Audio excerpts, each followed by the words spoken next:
안녕하세요. 나도환 강사입니다. 자, 오늘은 내가 상경계열 논술을 지원하고 싶은데 그 상경계열 논술에 수학이 포함되는 학교들이 어떤 학교들이 있죠? 이런 질문들에 대해서 제가 일괄적으로 대답을 해드리기 위해서 영상을 찍게 되었습니다. 수리 논술이 포함되어 있는 학교가 어떤 학교들인지부터 먼저 알아야 될 것 같아요. 인서울에 있는 학교들 중에서 대략 7개 정도의 학교가 수학 논술이 포함되어 있다고 보시면 됩니다.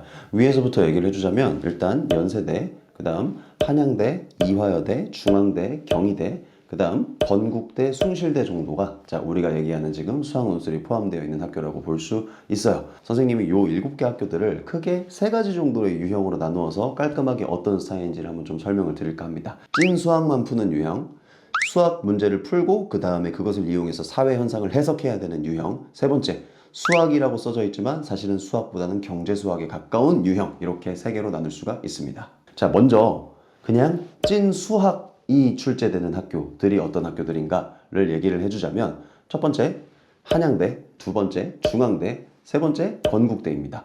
자, 이 세 학교 같은 경우에는 수학 문제가 말 그대로 다른 작업이 요구되지 않고 찐 수학 문제를 그냥 푸시면 되는 유형들이에요. 그래서 한양대 같은 경우에는 꼬리문항 3개, 건국대 같은 경우에도 꼬리문항 3개, 그래서 수학 문제 3개씩을 풀게가 되어 있고요. 중앙대 같은 경우에는 마지막 3번 문제 하나만 수학 문제로 나오는데 이 또한 배점은 20점으로 다소 낮지만 다른 외부의 작업 없이 수학만을 풀게 되어 있는 학교입니다. 그래서 이 3개 학교 같은 경우에는 다른 우리가 이따가 살펴본 유형들과는 다르게 그냥 수학 문제를 해결하는 것 자체가 요구사항이에요. 그리고 난이도 같은 경우에는 한양대, 건국대 같은 경우가 인문 논술이 들어가 있는 학교들 중에서는 상당히 조금 어려운 편. 그래서 선생님은 수능 수학 기준으로 높은 3등급 혹은 2등급 정도를 받을 수 있는 학생들한테 조금 추천을 하는 편이고요. 그 다음에 중앙대 같은 경우에는 수학 문제가 그렇게 어렵지 않고 보통 확통에서만 출제가 되는 편이기 때문에 여기는 조금 더 등급을 여유롭게 잡아도 충분히 학생들이 지원을 할 수가 있다라고 보시면 됩니다. 자, 그래서 첫 번째 유형은 진짜 그냥 수학 문제만을 푸는 유형의 학교들, 한양대, 중앙대, 건국대가 있었다. 자, 그 다음에 두 번째 유형은요, 수학 문제를 해결을 해야 되는 것은 맞는데 그것을 이용해서 어떤 제시문과의 연계성을 찾거나 혹은 어떤 이 수학적인 풀이를 이용해 가지고 제시문을 평가하거나 자료를 분석하거나 등등 우리가 이전에 해왔었던 그런 인문 논술과의 연계성을 살려야 되는 그런 유형들이 있어요. 그게 대표적으로 연세대학교, 경희대학교라고 볼 수가 있습니다. 자, 그래서 연세대도 그렇고 경희대도 그렇고 보통 어쨌든 수학 문제가 나오는데 이 수학 문제가 그냥 현실과 동떨어진 수학 문제가 아니라 어떤 사회 현상을 함수식으로 표현한다라든지 사회를 해석하는 툴로서 수학이 다 등장을 하게 돼요. 그래서 우리 수험생 여러분들은 이제 그러한 문제들을 풀 때 이제 당연히 어떤 수학적 공식을 이용해 가지고 값을 계산을 하는데 그 값을 도출하는 것에서 끝나는 게 아니라 그 값이 그 사회 현상을 해석하는데 어떤 의미를 가지는지까지를 충분히 해석을 해 주셔야 됩니다. 그래서 배점 또한 수학적인 부분의 값을 잘 구했다고 해서 그 부분 배점을 다 받을 수 있는 게 아니라 그 추후에 이어지는 그것의 의미를 제대로 사회 현상과 연관지어서 해석하는 부분까지를 잘 해야 점수를 풀로 다 받을 수가 있다라는 것이죠. 그래서 지금 말씀드린 연세대, 경희대 같은 경우에는 수학만 하는 게 아니라 수학적인 값을 구하고 그 값을 사회현상과 연관지어 해석하는 것까지가 점수에 포함이 된다. 그래서 수학 부분만 따졌을 때의 난이도는 아까 봤었던 한양대나 건국대에 비하면 훨씬 쉬운 편이다라고 생각을 해주시면 될 것 같아요. 자, 마지막은요. 이것은 수학인가 뭔가 약간 애매한 생각이 드는, 그래서 선생님은 보통 제가 가르치는 학생들에게는 이것은 수학 문제라고 보기엔 좀 애매하고 저는 경제 수학 문제 혹은 경제 계산 문제에 가깝다라고 하는 학교들이 있습니다. 그 두 학교는 바로 이화여대 그리고 숭실대인데요.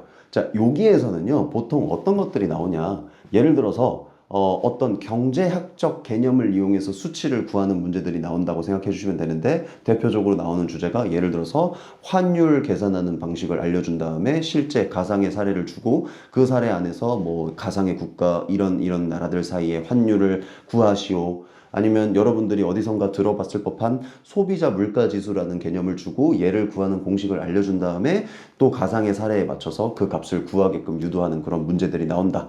그래서 여러분들의 입장에서 이것은 수학인가 경제인가 약간 애매하게 느껴질 수 있는데, 선생님이 보기에는 경제학적 개념이 주가 되는 거고 수학은 계산 정도만 할 수 있으면은 풀이하는데 큰 문제가 없는 문제들이라고 생각이 들고요. 그래서 이 부분은 사실상 수학 난이도는 거의 낮다라고 볼 수 있습니다. 다만 경제학적 개념이 나오는 만큼 생소한 개념이 나왔을 때 주어진 공식을 그 자리에서 빠르게 이해를 하고 가상의 사례에다가 그 공식을 이용해서 출제자가 원하는 그런 답을 잘 구해낼 수 있는 능력이 필요하다고 볼 수 있습니다. 그래서 사실 이런 학교들은 되게 문제가 겉보기에는 어렵게 생겼다. 근데 막상 풀어보고 원리를 이해하면 아무것도 아닌 문제들이다 라고 느껴지는 경우들이 많습니다. 그래서 많은 친구들이 문제 생긴 모양새를 보고 조금 이거 엄청 어려울 것 같은데 하고 쫄아 있는 경우들이 많은데 저는 그런 친구들한테 제대로 이해만 할 수 있으면 이거 진짜 별로 어렵지 않다. 그래서 충분히 도전해 볼 법한 그런 유형이다라고 말씀을 드리고 싶습니다. 자, 그래서 이렇게 세 가지 유형들로 나누어 봤는데요. 자, 여기에 지금 제가 언급했던 7개의 학교들 중에서 과랑 상관없이 무조건 수학 논술이 포함되어 있는 학교는 연세대 하나입니다. 나머지 6개의 학교들은 다 상경 쪽을 지원하게 되었을 때 그러한 유형의 문제를 푼다라고 생각을 해주시면 되고요. 그래서 당연히 내가 너무 그런 수치 계산이라든지 수학적 소양이 부족하다 하는 친구들은 고루한 모집 단위를 피해서 지원을 해주시면 되겠고, 반대로 내가 그쪽에 비교 우위가 있는 친구들이라면 나의 강점을 살릴 수 있게 그쪽을 좀 더 적극적으로 노려보는 것이 더 좋은 방법이 되겠죠. 자, 그래서 여러분들 오늘은 수학이 포함되어 있는 인문 논술 이제 7개 학교들에 대해서 3가지 유형으로 나누어 알아봤는데, 뭐 특정 학교의 문제 스타일에 대해서 더 디테일한 질문 같은 것들이 있으시면 여기 댓글을 남겨주시면 제가 하나하나 열심히 답글을 달아드리도록 하겠습니다. 자, 그럼 오늘도 수험생 여러분들, 자, 끝까지 열심히 화이팅 하시고요. 저는 여기서 계속 여러분들을 열심히 응원하도록 하겠습니다. 자, 우리 다음 영상에서 만나요.